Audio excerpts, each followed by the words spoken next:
when you approach the finish line from the wrong side, the lap count changes. One of the best ways to mess with the lap counter and checkpoint triggers is in Wario's gold mine. When the race begins, drive over to the right side with the rocky texture and then turn using the brake and accelerator as if you're charging a mini turbo. Facing out toward the green pipe in the distance past the bridge, do a wheelie and then shroom to land on top of the green pipe. You'll fall out of bounds and then be placed on the railroad bridge before the final turn to the finish line. Now simply turn around and head to the tunnel. And similar to the lap trigger in Mario Circuit, drive at this area of the fence and that will mark the checkpoint. Now just head for the finish line and you'll have completed a lap. There is a more optimal way to do this shortcut, but it's so ridiculous it's insane. It involves a trick called the pipe bounce, where if you wheelie, shroom, and then hop left as you drive off the edge, you'll get an angle that if you hit this area of the green pipe, you'll bounce so high off the pipe that you'll go through the tracks and can trigger the lap count and still have your mushrooms. But as you can see, after a lot of attempts, I just couldn't go through the road, and I came so close.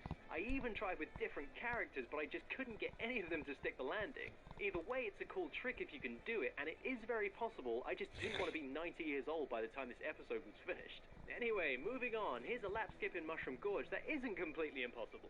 We'll try the slightly harder method first, which involves starting off the race and then turning left here to face the bouncy mushroom below. Shroom and then trick off the left side of the mushroom to hit the rock face whilst tilting the Wiimote upwards to wheelie, and also holding down and slightly left on the analog if you're using the nunchuck. When you land on the rock face, hold down and slightly right on the analog, and hopefully you should be riding the wall around to the other side. This close camera view is a good indication that you got the trick. When you arrive at the other side, you should hopefully trigger a checkpoint to make the lap count, so then just head for the finish line. This shortcut works because of the strange physics caused by the bouncy mushrooms. If the player performs a trick on a mushroom, the game will push the character forwards, and then if there's a wall in the way, the character is forced upwards instead.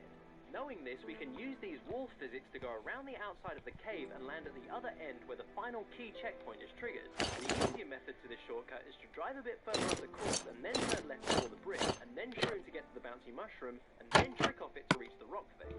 Once again doing a wheelie and holding the analog down left and then down right once you're on the wall, you can make it around the outside and then land at the other end.